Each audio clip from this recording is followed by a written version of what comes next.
चलें स्टार्ट करें। Good morning everyone. देखना लास्ट टाइम हम क्या डिस्कस कर रहे थे, इनको स्पार। एक बार जरा शुरू से इसको देख लो रिकैप के फॉर्म पे कि जो जो चीजें मेंशन करी वो एकदम सही है कि नहीं। Major scientific institute in India हम ड्रॉ कर रहे थे। अच्छे से सुनना और बहुत अच्छे तरीके से इस चीज को सेट करना अपने माइंड में। जिस पर्सन का सामने आप इमेज देख रहे हो, मैं पॉलिटिकल बैकग्राउंड के हिसाब से बात नहीं कर रहा, मैं बात कर रहा हूँ साइंस एंड टेक के इन्वॉल्वमेंट में। तो ये जो पर्सन है Pandit Nehru, first prime minister बोलते हैं इनको। अगर कोई आपसे पूछे कि इन्होंने देश को क्या दिया, तो इन्होंने देश को इतना कुछ दिया कि जितना हम एक बार में नहीं बोल पाएंगे। उसका आधा पार्ट ये है और आधा पार्ट ये। तो आप जरा एक स्टेटमेंट लिख लीजिए, अचीवमेंट ऑफ नेहरू, और जो जो पॉइंट मैं बताता चल रहा हूं उसको आप मेंशन करते चलिए, क्योंकि वो आपके प्रीलिम्स में मोस्ट इंपॉर्टेंट है। अचीवमेंट ऑफ नेहरू मतलब पंडित नेहरू के क्या बोलेंगे अचीवमेंट को, हाँ, कार्य या उपलब्धियां। ठीक, अब ध्यान से सुनिएगा। सबसे पहला अचीवमेंट क्या है देख लीजिए। आईटीआई भी इन्हीं की देन है और आईआईटी भी इन्हीं की देन है, लेकिन ये हमारे लिए इंपॉर्टेंट नहीं है। हमारे लिए इंपॉर्टेंट ये चीज है, योजना आयोग। सबसे पहला स्टेटमेंट, प्लानिंग कमीशन या योजना आयोग कब बना था कोई बताएगा? 15 जनवरी 1950 डैश करके 15 जनवरी 1950। इसी को, अच्छा, इस समय पीएम कौन है जिसने इसको ड्रॉ किया? पंडित नेहरू ने। लेकिन इसी का नेम चेंज हो गया 2015 में। 1 जनवरी 2015 से जो ये चीज है, कौन सी चीज है? नीति आयोग। नया नेम आया, किसका नया नेम आया? प्लानिंग कमीशन का। तो आप उसी के नीचे मेंशन कर लीजिएगा, नीति आयोग डैश, नीति आयोग डैश 1 जनवरी 2015। पीएम जरूर मेंशन कर लीजिएगा इस बार। पीएम कौन है इसमें नीति आयोग में? मोदी जी, पूरा नाम उनका, बिल्कुल सही बोला भाई ने। अब उसके बाद मेडिकल साइंस का सबसे बेस्ट इंस्टीट्यूट या सुपीरियर इंस्टीट्यूट है एम्स। बस आप इतना लिख लीजिए, एम्स 1952 में बना था। एम्स की फॉर्मेशन कब हुई थी या एम्स बना कब था? 1952 में। मेडिकल के फील्ड का ये टॉप मोस्ट क्या है? इंस्टीट्यूट है, जहां रिसर्च होती है, एजुकेशन होता है, ये चीज। अब ध्यान से सुनेगा, अच्छे से देखिए जरा, ये क्या चीज लिखी है। इसका फुल फॉर्म आपको बताना है, steel authority of India limited. Full form mention कीजिएगा please. Steel authority of India limited, establishment होती है 1954 में। जितनी चीजें आप नोट करोगे सारी की सारी चीजें आपके कॉम्पिटिटिव एग्जाम से ही रिलेटेड हैं। अब जरा इसमें मेरे को बताइए, इसमें स्टील क्या है? स्टील, स्टील क्या कहलाता? फर्स्ट 5th ईयर प्लान, पहली पंचवर्षीय योजना टोटल किस पे बेस थी? एग्रीकल्चर, क्योंकि हमारे पास में खाने को नहीं था। अरे हाँ या ना? तो 1951 से लेके 1956 तक पहली पंचवर्षीय योजना में हमने टोटल किसको पूरी तरह से टारगेट किया? एग्रीकल्चर। लेकिन जब एग्रीकल्चर में इतना हो गया हमारे पास, फिर हम कहाँ की तरफ आए? फिर हम आए ट्रेडिंग की तरफ या ट्रेड की तरफ आए। और ट्रेड में हमने बहुत सारे क्या लगाए? प्लांट वगैरह लगाए। तो उन्हीं में से एक ये था, कौन सा था? सेल। फुल फॉर्म देख लीजिए अच्छे से। सेल में एस का मतलब क्या होता है? और स्टील दरअसल में एक एलॉय है। तो जरा नीचे वाली लाइन में पॉइंट मत दीजिएगा, इस तरह से लिख लीजिएगा कि steel is equals to iron plus chromium plus nickel plus manganese plus carbon. Chromium metal है, निकल मेटल है, मैग्नीज मेटल है और कार्बन नॉन मेटल है। मतलब दरअसल में क्या है ये? स्टील क्या है? एक एलॉय है। आप बचपन से पढ़ते हो ना कि एक मिश्र धातु है। कैसा? नो नो नो नो, ये देखिए बहुत पहले से चल रहा। 1920 में भी निकल की प्रेजेंस थी।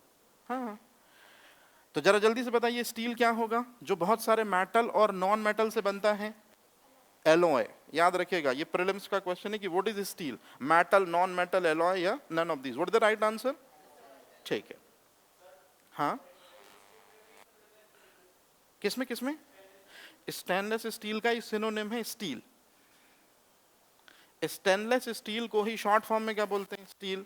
हिंदी में कहते हैं जंगरोधी इस्पात। तो बताओ सबसे पहला कौन सा प्लांट था जिसने स्टील बनवाया? अब थोड़ा सा और चीजें बता रहा हूं, केवल मेंशन करना हो तो कर लीजिएगा, नहीं करना होगा तो मत कीजिएगा। अगर आप बात करें आयरन की, मतलब लोहे की, और स्टेनलेस स्टील की, इसमें बेसिक डिफरेंस क्या होता है?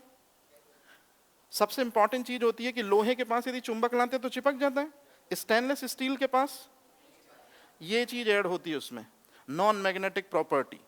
ये आईएएस में पूछे जाते हैं, पीसीएस में अभी तक नहीं आए हैं। So non magnetic property stainless steel में किसके कारण है? निकेल के कारण। दूसरी सबसे इंपॉर्टेंट चीज, आयरन जो है उस पर अगर आप चोट करोगे तो एक निश्चित लिमिट के बाद वो क्या हो जाएगा? ब्रेकडाउन हो जाएगा। स्टेनलेस स्टील पर आप 550 टाइम ज्यादा चोट करोगे तो भी नहीं टूटेगा, बिकॉज ये चीज मिली है। कौन सी चीज मिली है? लोहे में जंग लगती है कि नहीं लगती? स्टेनलेस स्टील में ये चीज रिस्पॉन्सिबल है उसके लिए। कौन सी चीज रिस्पॉन्सिबल है? और जब हम स्टेनलेस स्टील बनाते हैं तो 70% आयरन लेते हैं। तो बताओ active ingredient of steel iron. मेरी बात समझ रहे हैं? तो ये अभी मेंशन मत करो, ये अपन आगे देखेंगे, फिर ऐसे में तो अपन बेसिक चीजें भूल जाएंगे। तो इसलिए बेसिक बेसिक अभी चल रहे हैं, आगे मैं सब बताऊंगा। चलिए जरा जल्दी से मेरे को एक बात बता दीजिए कि सेल हो गया। अब उसके बाद जरा जल्दी से बताइए 1954 में क्या बना है? लेकिन आप पुराना नाम लिखिए। कल मैं 2 दिन से आपको यही चीज समझा रहा हूं कि बताओ बार्क जो है उसका रियल नॉमेनक्लेचर कब हुआ था? अपन ने पढ़ा था 1967। कोई डेट बताएगा मेरे को? अरे भाई ये डेटा याद हो जानी चाहिए। 12 जनवरी। तो 12 जनवरी को नाम क्या हुआ? बार्क। लेकिन जरा जल्दी से बताओ बार्क पहले किस रूप में था? Atomic energy institute. ये बना था 54 में। बताई थी ये चीज? तो आप लोग ऐसा कुछ लिख लो जिसमें आपको कोई परेशानी ना हो। AEI और उसी के नीचे 1954। और जरा जल्दी से बता दीजिए AEI कब बन गया? BARC। जल्दी से बताइए। 1967। और डेट आपको याद रखनी है, कौन सी जनवरी है? 12 जनवरी।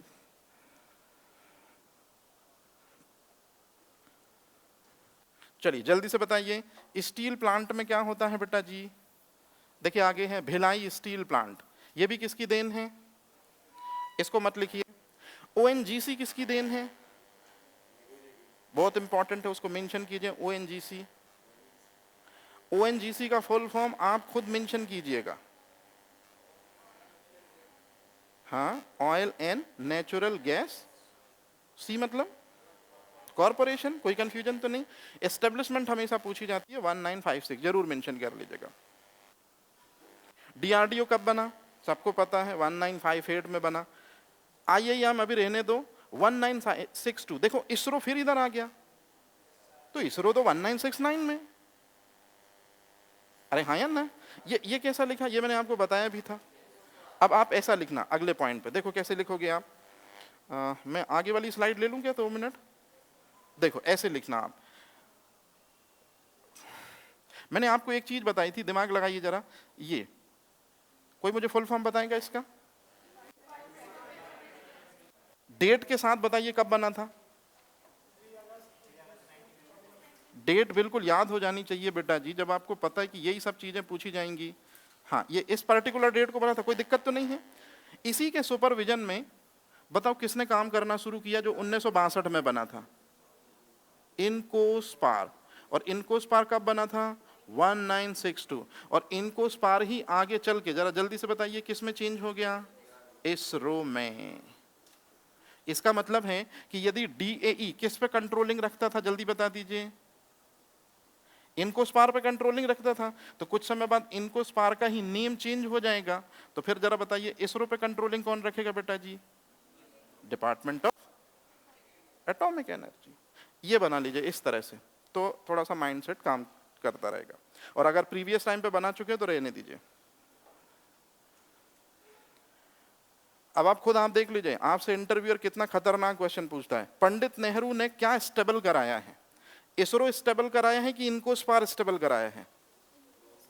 क्योंकि 64 में बंदा निकल लेगा।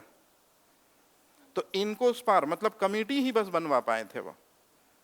आगे चल के उस कमेटी का रियल नेम क्या हो जाएगा? इसरो। तो 1969 में नेहरू जी नहीं थे, उनकी डेथ हो गई थी। ठीक है, सफिशिएंट हो गया।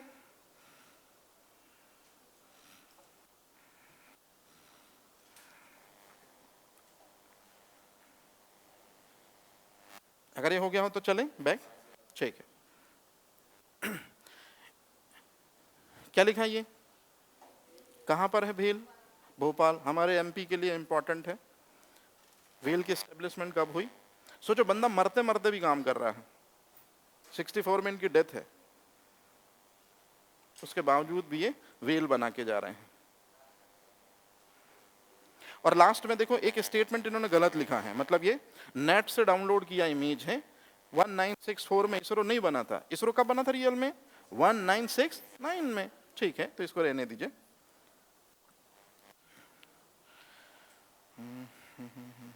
हाँ, अब जरा इसको देख लीजिए, एक बहुत इंपॉर्टेंट चीज है।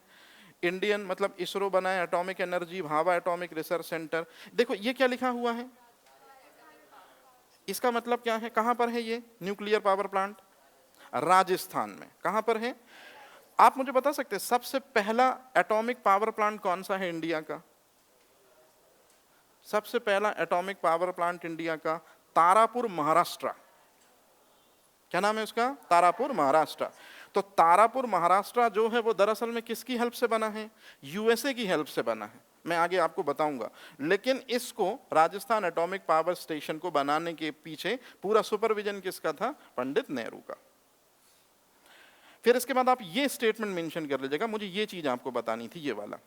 हिंदुस्तान एरोनॉटिक्स लिमिटेड, HAL बोलते हैं, कल मैंने आपको बताया था, और ये फाइटर जेट और फाइटर प्लेन बनाता है। इसकी स्टैब्लिशमेंट में भी पंडित नेहरू ही थे।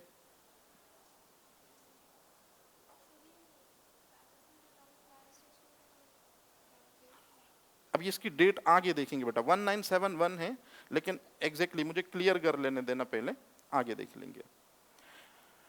अच्छे से देखो जरा, ये अगला जो इंस्टीट्यूट है Indian institute of remote sensing, ये मोस्ट इंपॉर्टेंट है। कोई मुझे बता सकता है Indian institute of remote sensing कहां पर है? मैं आपके सामने दो क्वेश्चन रख रहा हूं, मुझे मालूम है आप लोग जो आंसर कर रहे हैं वो दो चीज को ध्यान में रखें, एक NRC है और एक IIRS है। तो यहां पर पंडित नेहरू ने क्या ड्रॉ किया है, अच्छे से देखो, IIRS, कोई कंफ्यूजन तो नहीं है? सो IIRS जो है इसका हेड ऑफिस है देवभूमि उत्तराखंड, देहरादून। IIRS का हेड ऑफिस उत्तराखंड देहरादून कर लीजिएगा, ये मोस्ट इंपॉर्टेंट है। IIRS ये मैं आपको जब पढ़ाऊंगा इसरो के अचीविंग सेंटर या इसरो के हेल्पिंग सेंटर, तो मैं वहां इसके बारे में बात करूंगा। उत्तराखंड, और क्या बताया मैंने आपको? उत्तराखंड में कहा? देहरादून। अब इसके बाद कोई भी इंपॉर्टेंट नहीं है, अब इसको आप छोड़ दो, चलो आगे चलते हैं। एक बार फिर से जरा रीकैप में आप फटाफट देख लो पंडित नेहरू ने कौन कौन सी चीजें दी हैं, और ये सब प्रीलिम्स के आपके लिए क्वेश्चन है।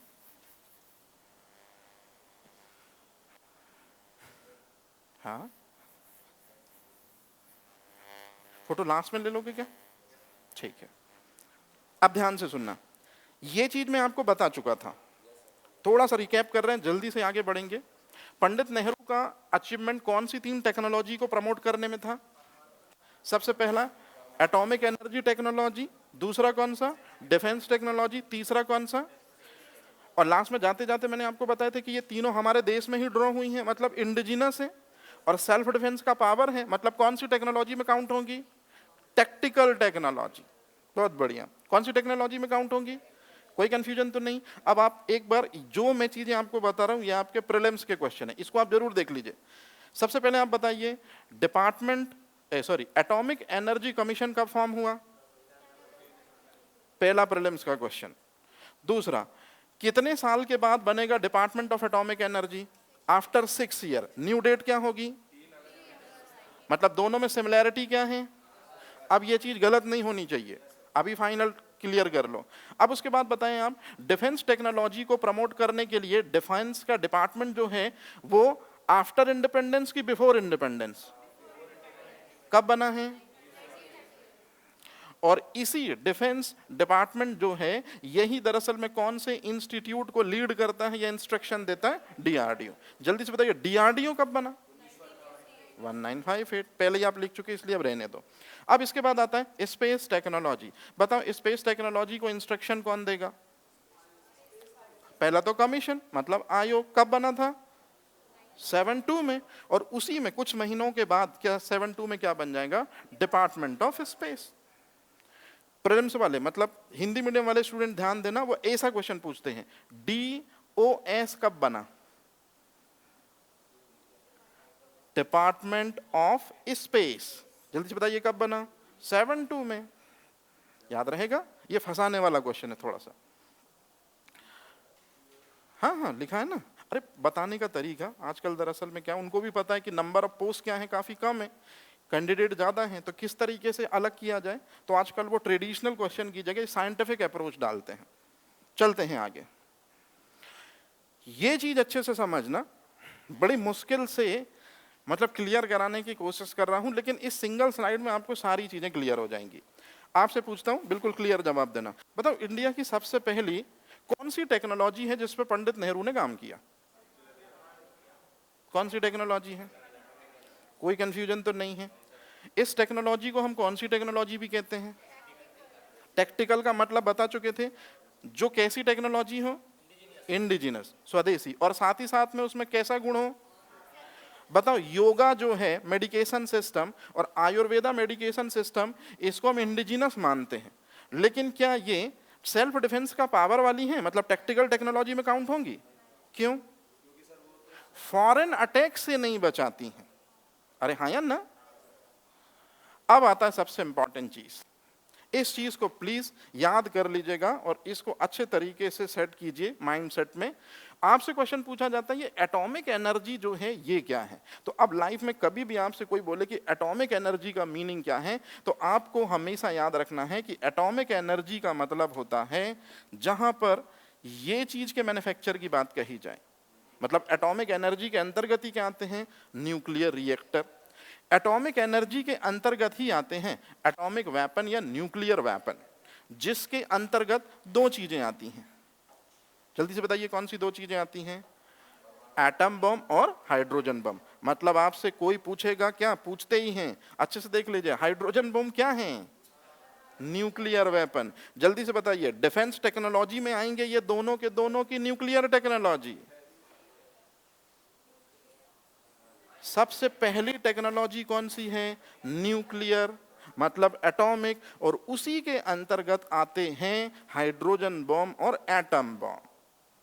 डिफेंस में बिल्कुल भी मत एंटर कर देना। डिफेंस में आती हैं मिसाइल्स, डिफेंस में आते हैं फाइटर जेट, डिफेंस में आते हैं ड्रोन, डिफेंस में आते हैं राडार, डिफेंस में आते हैं वो सड़कों पर जो चलते हैं जिनके लिए पाथ जरूरी नहीं होता, टैंक। एटम बम और हाइड्रोजन बम ये डिफेंस की कैटेगरी में नहीं आएंगे। कौन सी कैटेगरी में आएंगे? अरे भाई तीन तरह की टेक्नोलॉजी हैं। कौन सी तीन तरह की टेक्नोलॉजी हैं? पहली एटॉमिक एनर्जी, तो यदि हमको क्या बनाना होता है? एटम बम या हाइड्रोजन बम हमको बनाना होता है, तो बताओ हम मीन कौन सी चीज लेते हैं? यूरेनियम। और यूरेनियम को न्यूट्रॉन हिट करता है तब कौन सी एनर्जी निकलती है? एटॉमिक एनर्जी या न्यूक्लियर एनर्जी। इसीलिए हमने इनको इधर का पार्ट बनाया। याद रहेगा ये चीज। और अब उसके बाद आता है न्यूक्लियर मेडिकेशन। न्यूक्लियर मेडिकेशन का मतलब क्या होता है? अच्छे से सुन लीजिए। आपने कभी इस चीज का नाम सुना? BARC, bark. बार्क में ही बनते हैं दरअसल में radio active isotope. Radio active isotope मतलब जैसे कोबाल्ट 60, जैसे गोल्ड 198, सोडियम 24, आर्सेनिक 74। इनके बारे में मैं आपको डिटेल से बताऊंगा आगे। और सबसे लास्ट में nuclear food preservation. MPPSC mains का 3 marker question. Nuclear food preservation का मतलब यह होता है कि कोई भी रेडियो एक्टिव जो सब्सटेंस है वो अपने अंदर से अल्फा पार्टिकल निकालता है, बीटा पार्टिकल निकालता है और गामा पार्टिकल निकालता है। तो इनमें से जो सबसे इंपॉर्टेंट होते हैं वो कौन से हैं? गामा पार्टिकल के जरिए यदि किसी फूड के ऊपर आए बैक्टीरिया या वायरस को हम डिस्ट्रॉय करते हैं, तो बताओ कौन से रेडिएशन के जरिए फूड मटेरियल के ऊपर उपस्थित पैथोजन को डिस्ट्रॉय करते हैं? इसी को कहते हैं न्यूक्लियर फूड प्रिजर्वेशन। तो देखो इधर कहीं ये दिख रहा होगा आपको गामा रेडिएशन, ये है। तो आप जरा ये न्यूक्लियर एनर्जी के अंतर्गत ये 4 स्टेटमेंट तो मेंशन कर ही लो कि भाई नाभिकीय ऊर्जा में ये आता है, ये आता है, ये आता है और ये आता है। मेंशन कर लिया क्या? कर लो बेटा जी। ये है nuclear food preservation, gamma rays.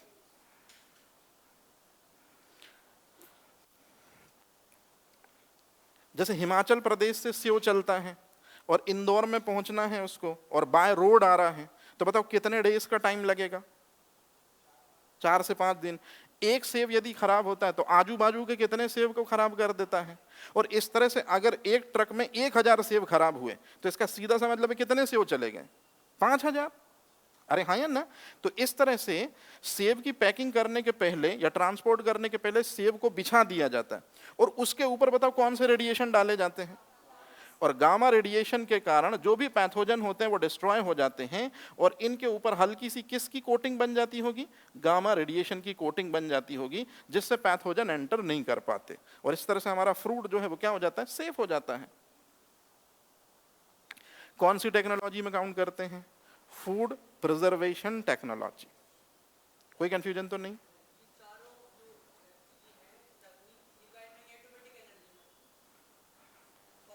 Atomic energy. आपसे क्वेश्चन पूछा जाए एटॉमिक एनर्जी का मतलब, जैसे पंडित नेहरू ने सबसे पहले कौन सी टेक्नोलॉजी को प्रमोट किया? हिंदी में क्या बोलेंगे उसको? परमाणु ऊर्जा। कोई आपसे पूछे मतलब क्या होता है, आपको कहना है एटॉमिक एनर्जी को प्रमोट करने का मतलब है कि किसको प्रमोट करना? मतलब क्या लगवाए जाएंगे इंडिया में? Nuclear reactor. किसको प्रमोट करना? एटम बॉम्ब को। किसको प्रमोट करना? रेडियो एक्टिव आइसोटोप को बनाया जाएगा। किस टेक्नोलॉजी के जरिए बनाया जाएगा? इसके जरिए। और लास्ट में न्यूक्लियर फूड प्रिजर्वेशन भी किसके अंतर्गत आता है? इसी के अंतर्गत। मैं सब बताऊंगा, अब ध्यान से सुनिएगा।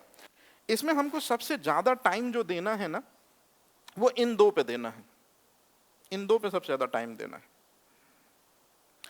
जल्दी से बताओ। सबसे पहले मैं बात कर रहा हूं, इसकी बात कर रहा हूं।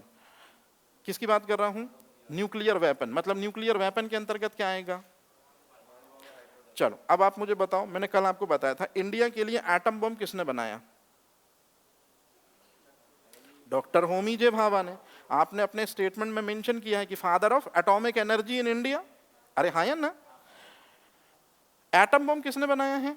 एक बार फिर से बता दीजिए। होमी। क्या हमारे पास में हाइड्रोजन बॉम्ब है?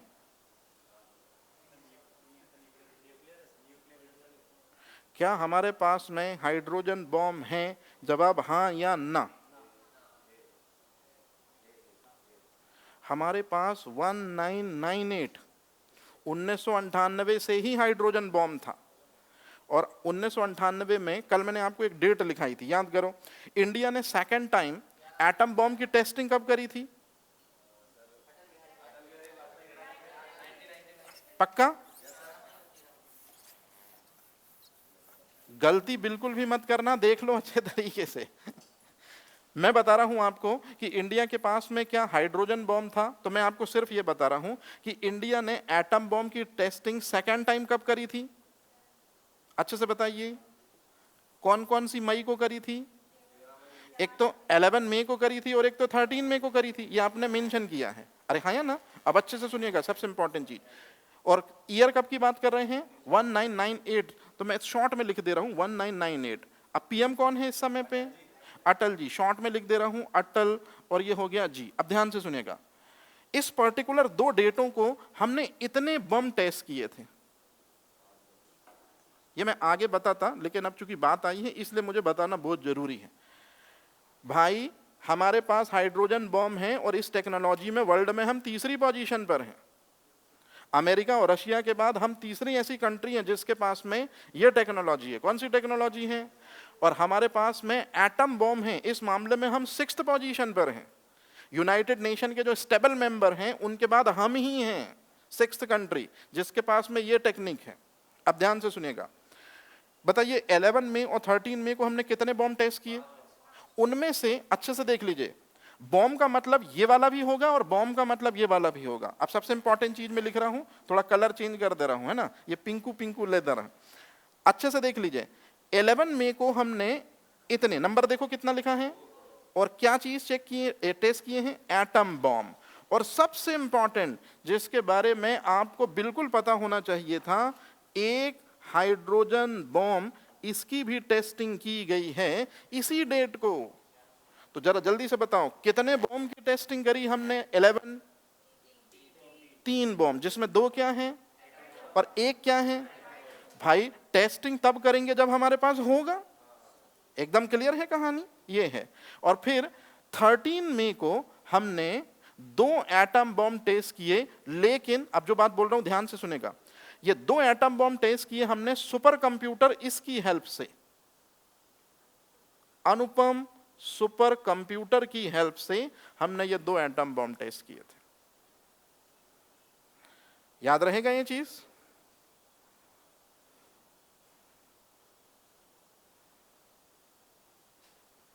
अब बताओ जल्दी से, क्या इंडिया के पास में एटम बॉम्ब की टेक्नोलॉजी है? बिल्कुल है। इंडिया के लिए एटम बॉम्ब किसने ड्रॉ किए? ठीक। अब जब भी मैं बात करूंगा तो इंटरनेशनल लेवल से बात करूंगा। कुछ ही स्लाइड के बाद अपन इंटरनेशनल लेवल पर देखते हैं कि सबसे पहली कौन सी कंट्री जिसने एटम बॉम्ब ड्रॉ किए। आगे चलें क्या? ठीक है, हेडिंग डालिएगा, न्यूक्लियर एनर्जी, बीचों बीच न्यूक्लियर एनर्जी हेडिंग डालिए। न्यूक्लियर एनर्जी, नाभिकीय ऊर्जा, उसको 2 पार्ट में डिवाइड कर दीजिए, या 2 पार्ट्स। फर्स्ट जो आपके सामने दिख रही है, आपने ऐसा कभी सुना न्यूक्लियर फिजन, न्यूक्लियर फ्यूजन? सुना? अब बताइए ये कौन सी चीज दिख रही है? तो पहले आप वो स्टेटमेंट मेंशन कर लीजिए, न्यूक्लियर फिजन और न्यूक्लियर फ्यूजन, क्योंकि आपसे हमेशा पूछेंगे कि बेटा एटॉमिक एनर्जी के कितने पार्ट होते हैं, तो एटलीस्ट आपके पास में इसका आंसर होना चाहिए, जिसको हिंदी में नाभिकीय संलयन और नाभिकीय विखंडन कहते हैं। Nuclear fission, nuclear fusion. हाँ मेरे भाई, हाँ पोखरण 2, उसी को कहते हैं शक्ति ऑपरेशन, ऑपरेशन शक्ति, ये ज्यादा बेहतर वर्ड है। एसएससी सीजीएल ने 1999 में ही पूछ लिया था क्वेश्चन, ऑपरेशन शक्ति का रिलेशन किस से, टेक्नोलॉजी से है? बताओ डिफेंस से है कि एटॉमिक से है? एटॉमिक से। कोई कंफ्यूजन तो नहीं? अब ध्यान से सुनेगा, एटॉमिक एनर्जी के कितने पार्ट हैं? इसमें से जो ये आप देख रहे हो कि ये यूरेनियम जो है उसका एक एटम है, अरे हाँ या ना, उसको बताओ कौन हिट कर रहा है? न्यूट्रॉन। न्यूट्रॉन नहीं, स्लो मूविंग न्यूट्रॉन। केवल न्यूट्रॉन से काम नहीं चलेगा। कैसा न्यूट्रॉन? Slow moving neutron. किसको हिट करेगा? यूरेनियम को नहीं, यूरेनियम के एक एटम को। तब कहीं ये कितने पार्ट में डिवाइड हो जाएगा? 2 पार्ट में डिवाइड हो जाएगा। जो पहला पार्ट होगा उसे कहते हैं बेरियम, दूसरा पार्ट होता है क्रिप्टॉन, और इसमें होती है एनर्जी। याद रहेगा। और जैसे ही slow moving neutron uranium atom को हिट करता है तो बताओ क्या निकलेगी? कौन सी एनर्जी है ये? किसको ब्रेक करने पर आई है? एटम को, यूरेनियम के एटम को ब्रेक करने पर आई है, इसलिए हम इसको क्या बोलते हैं? Atomic energy. लेकिन एटम के अंदर न्यूक्लियस वो होता है जहां एनर्जी होती है। मतलब एटम में, अच्छे से सुनिएगा, ये मान लीजिए यूरेनियम का एटम बन गया, तो यूरेनियम के एटम में दरअसल में वो साइड कौन सी है जिसको न्यूट्रॉन हिट करेगा तो एनर्जी आएगी? न्यूक्लियस। मतलब ये slow moving neutron uranium atom के न्यूक्लियस को हिट करता है, इसलिए बताओ कौन सी एनर्जी निकलती है? इसी को हम एटॉमिक एनर्जी भी लिख सकते हैं, और रियल मायने में एटॉमिक एनर्जी से बेहतर वर्ड क्या है? Nuclear energy. कोई कंफ्यूजन तो नहीं? अब आ रहा सबसे इंपॉर्टेंट चीज, ये चीज यदि आपने सीख ली तो समझो आपका एक बेसिक बहुत अच्छे से कंप्लीट हो गया। और वो बेसिक ये है, इसको अब बताओ मैं ज्यादा बेहतर क्या बोलूं? एक वर्ड बता दो, फिर मैं इसी को बार बार रिपीट करता चलूंगा। एटॉमिक एनर्जी बोलूं कि न्यूक्लियर एनर्जी? तो जब भी मैं एटॉमिक या न्यूक्लियर बोलूं तो आपको माइंडसेट यही क्लियर रखना है। कोई कंफ्यूजन तो नहीं? तो अब ध्यान से सुनेगा, ये जो एनर्जी निकलती है ना, न्यूक्लियर एनर्जी, या जिसको हम एटॉमिक एनर्जी कहते हैं, इससे लाखों और करोड़ों लोगों को हम मार सकते हैं। इस एनर्जी को यूटिलाइज करके, इस एनर्जी को किसी तरह से हम ऐसा यूटिलाइज करें जिससे हम जो हमारे एनिमीज हैं उनको हम क्या कर सकते हैं, डिस्ट्रॉय कर सकते हैं। तो जरा जल्दी से बताओ ये कौन सी फेज होगी? मतलब एटॉमिक एनर्जी को किस तरह से यूज कर सकते हैं, और इसके लिए हमको बनाना होगा ये चीज। क्या बनाना होगा? लेकिन वहीं जो ये एनर्जी ड्रॉ हो रही है, ये जो एनर्जी रिलीज हो रही है, इस एनर्जी की यूज से हम इलेक्ट्रिसिटी बना सकते हैं, और इलेक्ट्रिसिटी बनाएंगे इस एपरेटस को यूज करके। तो इससे लोगों के घरों में क्या होगा? जिससे रोशन होगा घर, हर घर रोशन होगा, मतलब कंट्री रोशन होगी, कंट्री आगे बढ़ेगी। तो बताओ ये कौन सा यूज हो गया? आईएएस के इंटरव्यू में पूछा गया है, बिल्कुल सॉलिड क्वेश्चन। एटॉमिक एनर्जी या न्यूक्लियर एनर्जी का डिस्ट्रक्टिव फेस क्या होता है? Atom bomb formation. और न्यूक्लियर एनर्जी का पीसफुल फेस क्या होता है? तो ये डायग्राम बनाना है आपको। मतलब कैसे बनाओगे? सबसे पहले तो आप ये रिएक्शन बना लो। देखो मैं बनाता चल रहा हूं, आप इस तरह से बना लो तो काम आएगा। फ्रेश लाइन से बनाना।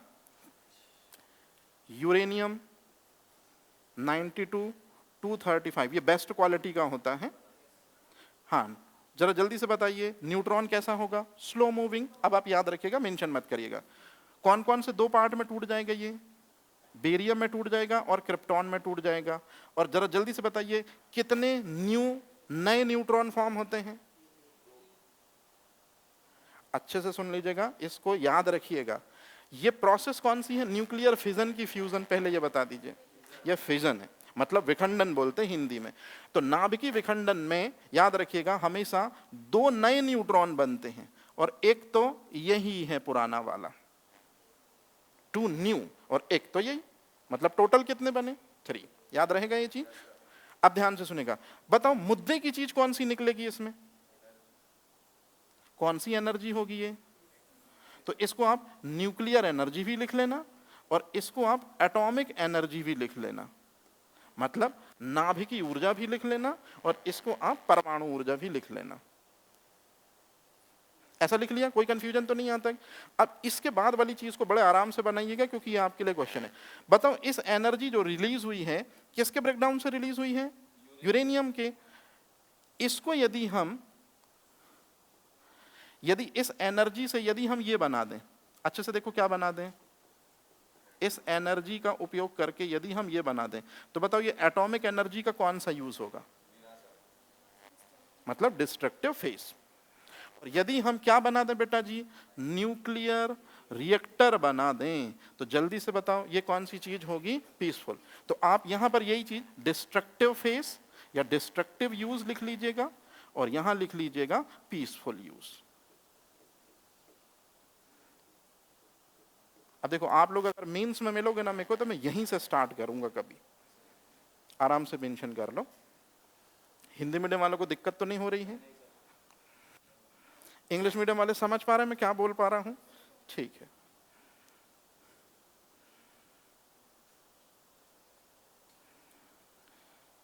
देखो यदि आपको बेसिक क्लियर होता है ना, तो फिर बहुत आसानी से क्या हो जाता है, नॉलेज के पिलर बनते चलते हैं। अब मैं आपको 2 साइंटिस्टों का नाम बताऊंगा जो ऑलरेडी आपको पता है, तब आपको पता चलेगा कि इनकी फंक्शनिंग में किस तरह का डिफरेंस था। और कई बार आदमी काम में इतना ज्यादा क्या हो जाता है, मशगूल हो जाता है, कि वो चीज उसके काम में भी दिखती है। जरा आप ही खुद नोट्स में से देखिए और मुझे जल्दी से बताइए, हमने 2 कोई साइंटिस्ट पढ़े थे जो एटॉमिक एनर्जी से रिलेटेड है। एक होमी जे भाभा पढ़ा था, याद रहेगा? अब कोई आपसे पूछे कि होमी जे भाभा कौन है, तो आपको कहना है होमी जे भाभा वो पर्सन है जो इस ऊर्जा के इस वाले फेज के लवर थे। मतलब ये यदि मदर है और उसकी ये डॉटर है, तो बताओ होमी जे भाभा को कौन है? Destructive phase. मतलब वो हमेशा क्या बनाना चाहते थे। और इसी के ठीक उल्टा, मतलब इसी को कहते हैं इंग्लिश में एंटागोनिस्ट, थे डॉक्टर राजा रमन्ना। राजा रमन्ना कहते थे कि डिस्ट्रक्टिव फेज से लोगों की जिंदगियां जाएंगी, लोग मरेंगे, बच्चे अनाथ होंगे, मां विधवाएं होंगी, इसलिए ये नहीं चाहिए हमको। हमको चाहिए वो चीज जिसके कारण हम एटॉमिक एनर्जी को इलेक्ट्रिकल एनर्जी में कन्वर्ट कर पाए। मतलब क्या? Nuclear reactor. मतलब हम कौन सी फेज पे काम करना चाहते हैं। तो आप बस जहां पर आपने ये पीसफुल यूज लिखा है, यहीं आप राजा रमन्ना लिख लीजिए या आरआर लिख लीजिए, बहुत बढ़िया। और यहां पर जहां आपने डिस्ट्रक्टिव फेज लिखा है, यहां होमी जे भाभा लिख लीजिए या होमी भाभा लिख लीजिए। मतलब अपन ये थोड़ा सा आगे पहुंच गए। बिल्कुल बिल्कुल 1956, और वो भी 4 अगस्त को, और वो भी 4 अगस्त 1956 अप्सरा। ठीक, यहां तक क्लियर है सबको। अब फ्रेश लाइन से जरा लिखेगा, atom bomb is equals to, कौन सी लाइन बेटा जी? देखो, यूरेनियम 235 को किसने हिट किया? न्यूट्रॉन ने। कितने पार्ट में डिवाइड हो गया यूरेनियम 235? 2 पार्ट में, इसलिए तो इसको कहते हैं न्यूक्लियर फिजन, मतलब विखंडन। कितने नए न्यूट्रॉन बनेंगे? याद रखना, नए न्यूट्रॉन बनेंगे 2, और एक तो ये पुराना ही वाला है, तो टोटल कितने हो जाएंगे? 3। ये आजकल पूछ रहे हैं इसलिए मैं बता रहा हूं। अब जैसे ही यूरेनियम को कौन हिट करेगा? न्यूट्रॉन। तो क्या निकलेगी बेटा जी? एनर्जी। उसे कौन सी एनर्जी भी कह सकते हैं? एटॉमिक एनर्जी और न्यूक्लियर एनर्जी। अब बताओ, इस एटॉमिक एनर्जी या न्यूक्लियर एनर्जी को यदि हम लोगों को मरवाने के लिए यूज करें तो हमें क्या बनवाना होगा? Atom bomb. और यदि इस एनर्जी से हमको घरों को रोशन करना होगा तो क्या बनाना होगा? Nuclear reactor. मतलब कहने का है कि एटम बम जो है किस फेज पर काम करता है? कोई कंफ्यूजन तो नहीं? ये है, क्या लिखा है statement? Atom bomb is equals to. अब ये पीएससी का सबसे ज्यादा पूछा जाने वाला ऐसा क्वेश्चन जो सिलेक्शन से दूर कर देगा। अब हम वो लिखेंगे, atom bomb is equals to. अच्छे से सुनेगा। बताइए, एटम बॉम्ब किस थ्योरी पे वर्क करता है? अब उसको आप छोड़ दीजिए 2 मिनट के लिए, डिस्ट्रक्टिव फेज छोड़ दीजिए। बताइए किस पे काम करता है? थोड़ा सा दिमाग लगाइए। किस पे? न्यूक्लियर फिजन पे कि न्यूक्लियर फ्यूजन पे? लिखिए बराबर करके, न्यूक्लियर फिजन लिखना है। यह क्वेश्चन 2015 से पहले आता था। अब मैं आपको एक चीज समझाता हूं, आप ध्यान से सुनेगा। इसी के नीचे वाली लाइन में फिर से लिखिए, nuclear reactor is equals to. मैं बार बार चीजों को इसलिए रिपीट कराता हूं ताकि आपको क्लियर हो जाए, है ना, घर पे ये सब्जेक्ट ना देखना पड़े। न्यूक्लियर रिएक्टर, फिर से बताइए, न्यूक्लियर रिएक्टर किस थ्योरी पे वर्क करता है? फिर से लिखिए, न्यूक्लियर फिजन। 2015 से पहले ये क्वेश्चन चलते थे कि एटम बॉम्ब किस थ्योरी पे वर्क करता है, न्यूक्लियर रिएक्टर किस पे वर्क करता है। याद रहेगा ये चीज? अब आ रहा है वो क्वेश्चन जो अब चलता है। यदि आपको ये चीज बनानी है, क्या बनाना है? बताओ क्या लेना पड़ेगा आपको? यूरेनियम। किससे हिट करवाना पड़ेगा? क्या बनेंगे साथ में? 2 नए बनेंगे, उसको छोड़ो। मुद्दे की चीज क्या बनेगी? पक्का? अब ध्यान से सुनेगा। एटम बॉम्ब यदि आपने लिया है, एटम बॉम्ब यदि आपने लिया है और उसके अंदर अगर ये चीज स्टार्ट हो गई, कौन सी चीज स्टार्ट हो गई? कि न्यूट्रॉन ने किसको हिट करना स्टार्ट कर दिया? कायनात में किसी की भी ताकत नहीं कि फिर इस रिएक्शन को रोक सके। इसलिए आप खुद मेरे को बताओ, एटम बॉम्ब न्यूक्लियर फिजन पे तो काम करता है, कंट्रोल्ड पे कि अनकंट्रोल्ड पे? लिखना है अपन को ये चीज। हाँ, कैसे लिखोगे? फ्रेश लाइन से लिख लो, ज्यादा हो तो, अगर जगह नहीं हो तो। Atom bomb is equals to uncontrolled nuclear fission. Hindi में क्या बोलेंगे इसको? अनियंत्रित नाभिकीय विखंडन।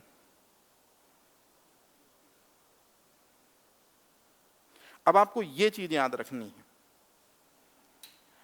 सेम टू सेम इसी का जस्ट अपोजिट। जल्दी जल्दी से बताइए, यदि मुझे बनाना है न्यूक्लियर रिएक्टर, क्या करना पड़ेगा मुझे? यूरेनियम लेना पड़ेगा। किससे हिट कराना होगा? न्यूट्रॉन से। क्या चीज बनेंगे? 2 नए। और मेन मुद्दे की चीज क्या बनेगी? एनर्जी। अब एनर्जी यदि बन रही है तो क्या इस एनर्जी को मैं स्टॉप कर सकता हूं? क्या इस एनर्जी को मैं रोक सकता हूं?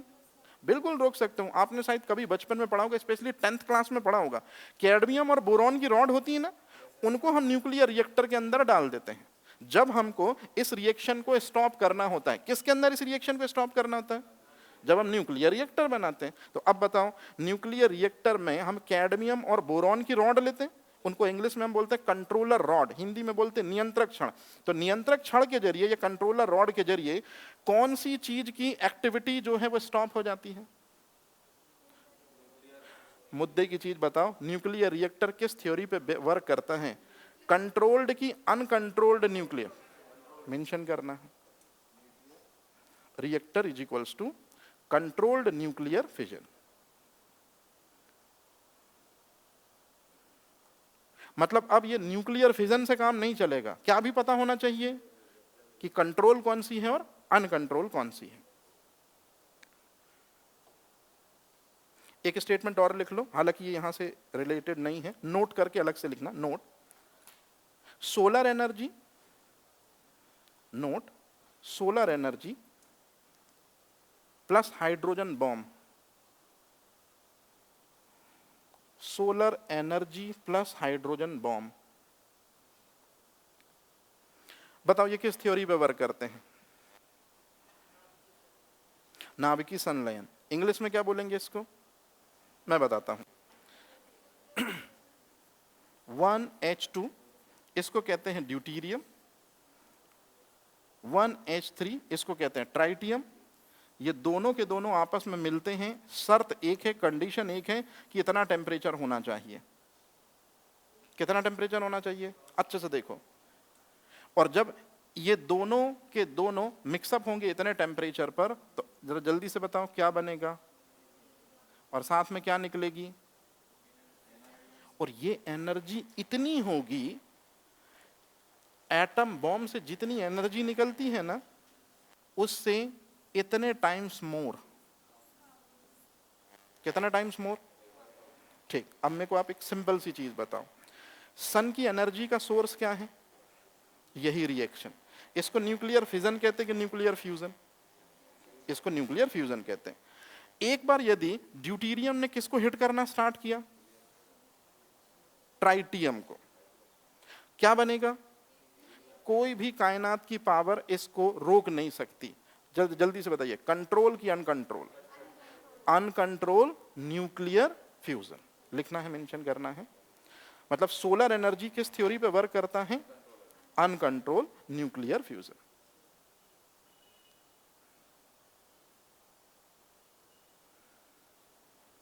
Uncontrol nuclear fusion.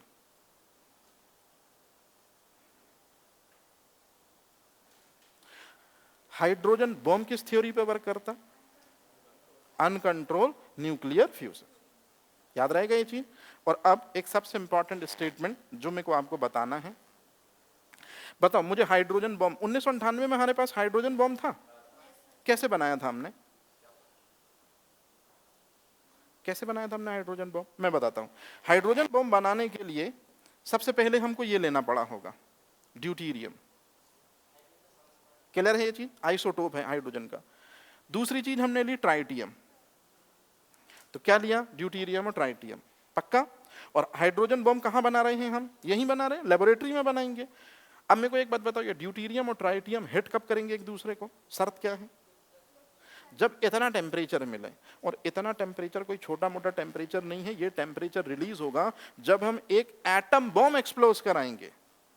जब एक एटम बॉम्ब एक्सप्लोज होगा तो कितना टेम्परेचर रिलीज होगा?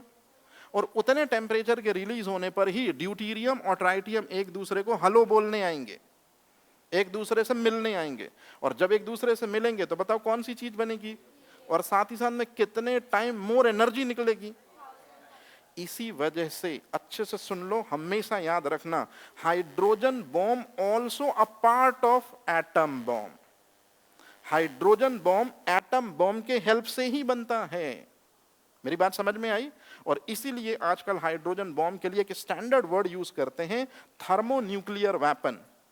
तो जरा ये वर्ड लिख लेना, थर्मो न्यूक्लियर वेपन। मैं बता रहा हूं, थर्मो न्यूक्लियर वेपन। जरा जल्दी से बताओ, थर्मो न्यूक्लियर वेपन किसके लिए वर्ड यूज करते हैं? हाइड्रोजन बॉम्ब के लिए। आपसे कोई पूछता है हाइड्रोजन बॉम्ब क्या है, एक टाइप का एटम बॉम्ब ही है। अब ये क्यों बोला मैंने कि type of atom bomb? Hydrogen bomb को यदि हमको बनाना है तो हमको क्या लेना पड़ता है? हमने बताया ड्यूटीरियम लेना पड़ता है, क्या लेना पड़ता है? ट्राइटियम लेना पड़ता है। इन दोनों की हेल्प से क्या बनेगा जल्दी से बताइए? हीलियम। और साथ में क्या निकलेगी? एनर्जी। कितनी एनर्जी ज्यादा निकलेगी? एटम बॉम्ब से 1000 टाइम मोर एनर्जी निकलेगी। अरे हाँ या ना? अब ध्यान से सुनिएगा, जो पूछ रहे थे कि ये समझ में नहीं आया, हाइड्रोजन बॉम्ब तब बनेगा जब आप ड्यूटीरियम और ट्राइटियम को मिक्स होने दोगे, और इनके मिक्स होने के लिए एक ही कंडीशन है कि टेम्परेचर इतना चाहिए है। और ये टेम्परेचर जो है, अगर इसको मैं लिखूं 1 2 3 4 5 6 7, इतना टेम्परेचर चाहिए। सोचो गर्मी में 50 डिग्री होता है तो हमारे तोते उड़ने लगते हैं। इतना टेम्परेचर कहां से लाएं? तो इतना टेम्परेचर हम लाते हैं एक एटम बॉम्ब को ब्रेक करके। मतलब यदि हमको हाइड्रोजन बॉम्ब बनाना होता है तो बताइए पहले हमको क्या करना होता है? एक एटम बॉम्ब ब्रेक करना होता है। उससे क्या निकलता है? टेम्परेचर। और उसी टेम्परेचर के कांटेक्ट में आने पर ये दोनों आपस में कंबाइन होके क्या बना लेते हैं? Hydrogen bomb. ये है राम कहानी। तो इसीलिए हम क्या बोल रहे हैं हाइड्रोजन बॉम्ब को? Thermo nuclear weapon. यहां थर्मो का मतलब टेम्परेचर की तरफ इशारा है।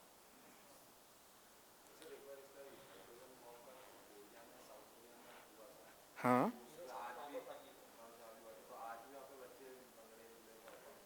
वो तो एटम बॉम्ब है, एटम बॉम्ब। हाँ, एटम एटम एटम मैं बताऊंगा आगे। अच्छी याद दिलाई ये चीज। अब मेरे को एक बात बताओ, पहले ये चीज एकदम क्लियर कर दो, हमारा मेन एम किसको कवर करना है? हम पढ़ क्या रहे पहले तो ये तो बता दो हमको। Major scientific institute in India. अरे हाँ या ना? अभी तक जो तुमने पढ़ा ये तुम्हारा बेसिक है। अगर ये बेसिक क्लियर हो गया अब तुमको बहुत आराम से इंस्टीट्यूट समझ में आएंगे। कोई कंफ्यूजन तो नहीं? शुरू करें अपन? ठीक है, ये हो गया बेटा।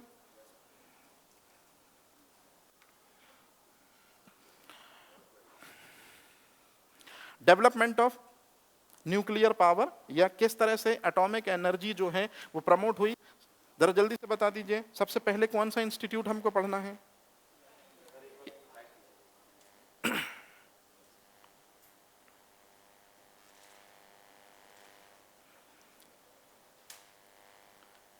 ये सब्जेक्ट इधर ही तैयार कर लेना, इसके लिए बराबर टाइम मिलेगा। मैं चीजें रिकॉल भी कराता इसलिए क्योंकि ये थोड़ी सी टफ चीजें हैं, स्पेशली जिनका बैकग्राउंड साइंस नहीं है उनको आसानी हो जाए। चले आगे? ठीक, अच्छे से देख लीजिए। सबसे पहले किस इंस्टीट्यूट के बारे में हमको पढ़ना है? शायद कल या परसों मैंने आपको TIFR के बारे में पूरी इंफॉर्मेशन दी थी। TIFR का फुल फॉर्म पहले तो आप बता दीजिए क्या है इसका? कोई कंफ्यूजन तो नहीं? अब आप मुझे बताइए हमको आजादी कब मिली है और ये बन कब गया है? याद रहेगा? क्यों बनाया गया था TIFR?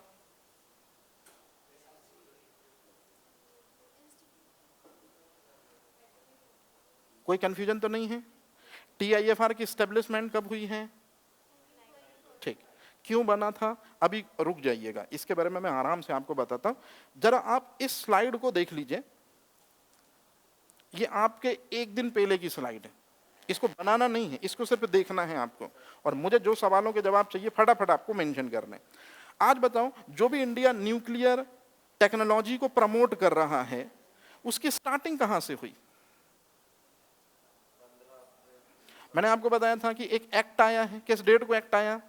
अब ये चीज याद होनी चाहिए भाई, क्योंकि अब अगर मैं कल के दिन डेट पूछूं और नहीं बने तो ये तो गलत बात है, क्योंकि ये बेसिक अगर याद नहीं होगा तो फिर आगे कैसे आप बड़ी बड़ी चीजों को याद रख पाओगे।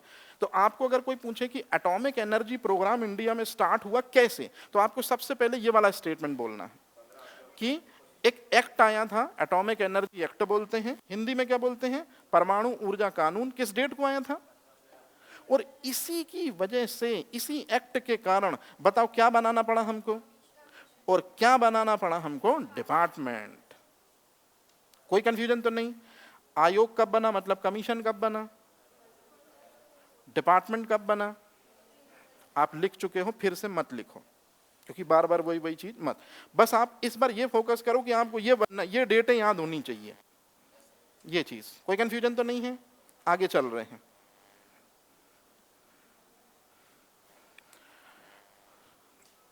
अच्छे से याद रखना, बहुत काम आएगी ये चीज, लिखना नहीं है, सिर्फ याद रखना। सबसे पहले मेरे को एक बात बताओ, हेडिंग क्या डली है? कब बना था? डेट के साथ 3 अगस्त 1954। कोई कंफ्यूजन तो नहीं है? अब ध्यान से सुनना, ये डिपार्टमेंट जो है किसको प्रमोट करेगा? न्यूक्लियर। न्यूक्लियर रिसर्च को प्रमोट करना मतलब किन किन चीजों को प्रमोट करना? न्यूक्लियर रिएक्टर और एटम बॉम्ब। बता चुका ये चीज, इसमें कोई दिक्कत तो नहीं है? अच्छा, अब थोड़ा सा दिमाग लगाओ और मेरे को एक बात बताओ, क्योंकि मैंने आपको कल ये चीज थोड़ी सी टच कराई थी। अगर मैं आपसे पूछूं कि डिपार्टमेंट ऑफ एटॉमिक एनर्जी का फंक्शन क्या है, और आप इंटरव्यू पैनल पर बैठे हो, क्या होगा आपका आंसर? 99.99% स्टूडेंट आंसर करेंगे कि sir department of atomic energy research को प्रमोट करना। और आप ये भी बोल दोगे कि सर इसका मीनिंग होता है न्यूक्लियर रिएक्टर और एटम बॉम्ब, इसको दरअसल में प्रमोट करना। शायद 0.1% ही स्टूडेंट होंगे जो कहेंगे कि sir department of atomic energy बना था 54 में। अरे हाँ या ना? तब से उसका काम किसको प्रमोट करना था? एटॉमिक एनर्जी को। लेकिन 1962 में पहली बार स्टॉपेज लगता है। किस पे स्टॉपेज लगता है? डिपार्टमेंट ऑफ एटॉमिक एनर्जी के पर, क्योंकि डिपार्टमेंट ऑफ एटॉमिक एनर्जी को किस चीज को आगे बढ़ाना था? लेकिन 1962 से इसको किसको भी आगे बढ़ाना है? क्योंकि 1962 को कौन सी चीज बन गई है? इनकोस्पार्क। काम कर रहा है दिमाग? तो अब बताओ डिपार्टमेंट ऑफ एटॉमिक एनर्जी का फंक्शन क्या है? जब ये बना तो किसको प्रमोट किया इसने? लेकिन बीच में इसको किसको प्रमोट करना पड़ा? ये चीज लिखना नहीं है, केवल समझना है। हाँ,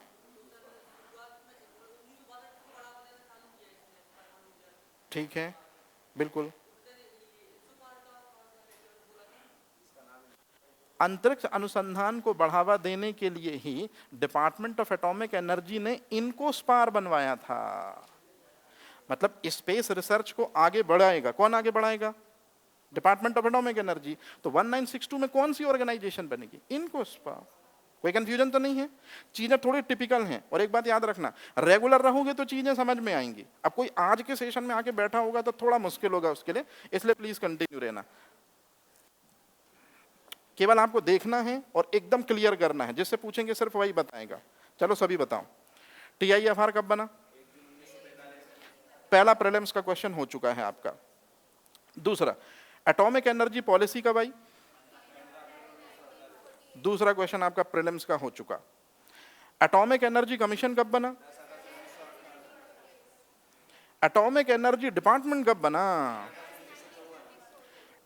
कमीशन और डिपार्टमेंट में कंफ्यूज तो नहीं हो रहे हो? अभी क्लियर कर लो।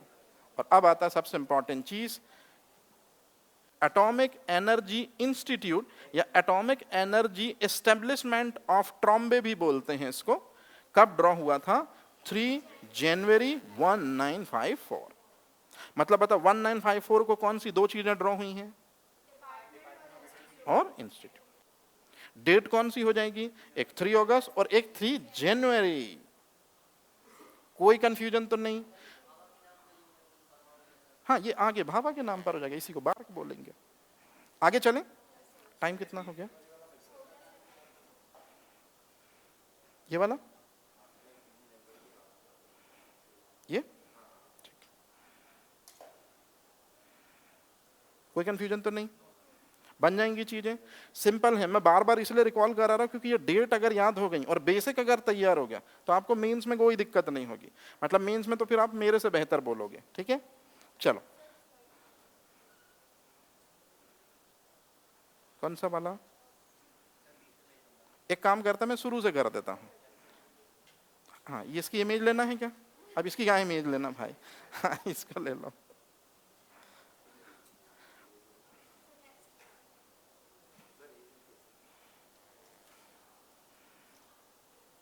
मेरी मत लेना। हाँ,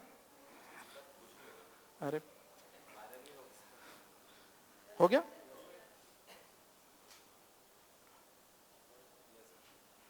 आगे चले?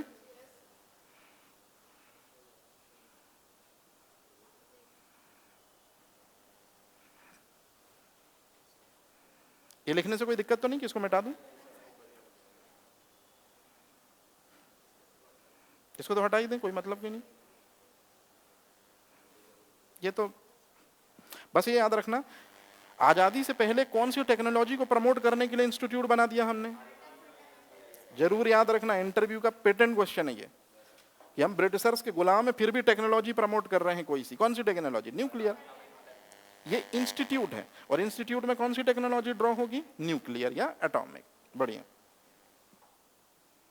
अब कल इन पे बिल्कुल भी परेशान ना होना पड़े आपको, मैं सीधे बोलूंगा 3 जनवरी, आपको सीधे क्या बोलना है?